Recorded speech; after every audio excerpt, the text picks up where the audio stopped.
A very warm welcome back, folks, despite the weather. It's April 4th and we are in the middle of an early spring snowstorm. It is snowing pretty hard outside and I have the day off from work, so I figured today I would take the time to finally put out this video. Today we are in the kitchen making homemade hand sanitizer. This is my first time making hand sanitizer using herbal infusions and ethanol made by my husband in our alembic still. I've had a number of infusions sitting on my pantry shelf for many months waiting to be strained. Luckily for us, alcohol infusions only get stronger the longer they process. So part of our herbal hand sanitizer will be Usnea. Usnea is a lichen commonly found in northeastern America. Around here we call it old man's beard, but it has many common names. Usnea is known in the herbal medicine community for its anti-bacterial properties. It can be applied topically as a poultice or made into teas and tinctures to help with inner infections like bladder and urinary tract infections.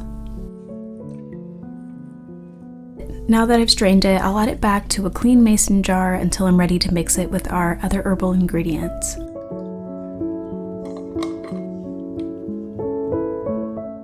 Next is St. John's wort, also infused in 100 proof vodka.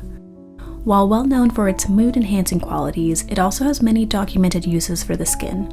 It can be applied to minor cuts and burns for pain relief, and research has demonstrated that topical applications can inhibit certain aspects of the immune response, stopping inflammation before it begins.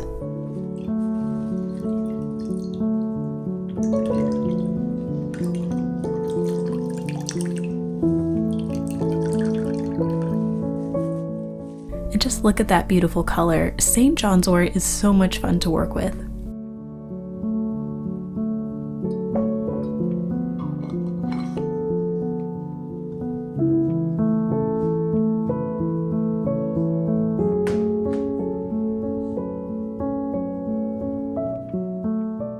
Here's a plant that you likely already know quite well, Aloe Vera. These aloe vera leaves sat in my fridge overnight to allow the yellow latex sap to drain, as it's known to cause irritation to the skin. The sap must be removed before we can make our clear aloe vera gel. Also, the same is true for consuming aloe vera. That same yellow sap can cause digestive issues. So just make sure if you're going to make your own homemade aloe vera that you remove the sap first.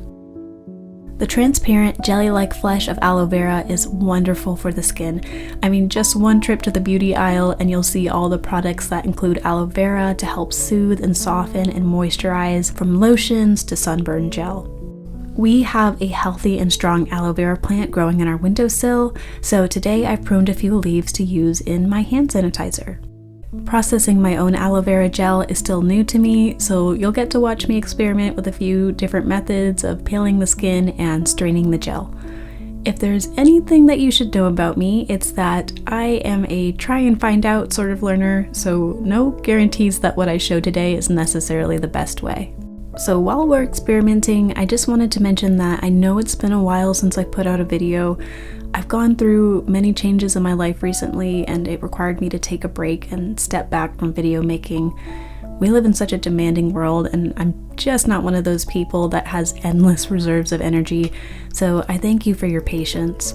I love making these videos to share with you all, so I hope to get back to putting out more content this spring and summer. Here's one of my not so successful experiments using a pestle and mesh strainer to try to force the gel through. It kind of sort of worked, but it took a great deal of time and it put many bubbles into the gel. I then remembered my nut milk bag and used the bag and squeeze method, and that worked way better.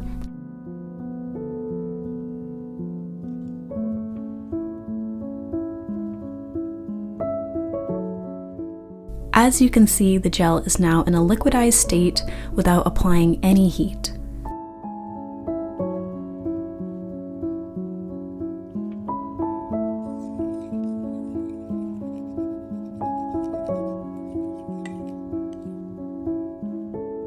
Now to measure out our ingredients. So I'm filling an 8-ounce bottle, which is about 1 cup, or exactly 1 cup, and I had to experiment a bit to figure out the proportions, but overall my ingredients and proportions are half a cup of 120 proof ethanol, 10 teaspoons Usnea tincture, 8 teaspoons liquid aloe vera, 4 teaspoons St. John's wort, 2 teaspoons of glycerin, and I added this to soften and preserve the formula, and then finally 20 drops of tea tree oil.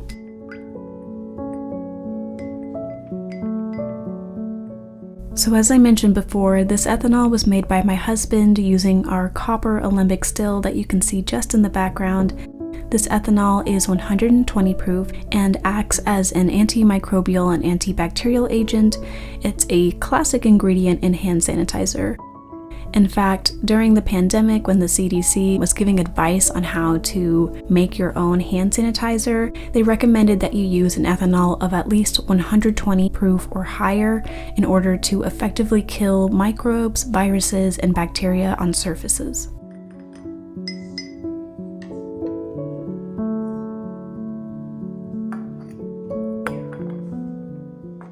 All that's left is to transfer our hand sanitizer into a glass bottle. This one has a nice spray nozzle for easy application to cuts and scrapes. I'm wondering if I can use this as a replacement for Neosporin as well, but if not, it will still make an excellent herbal hand sanitizer. We have so many exciting things planned this spring and summer. Our herb garden will be coming to life with many new plants that I've yet to talk about on this channel, and I cannot wait to share them with you. So until next time, my friend, hoping that the snow melts quickly and we can start getting out into the garden together, thank you so much for watching, and I will see you in the next video.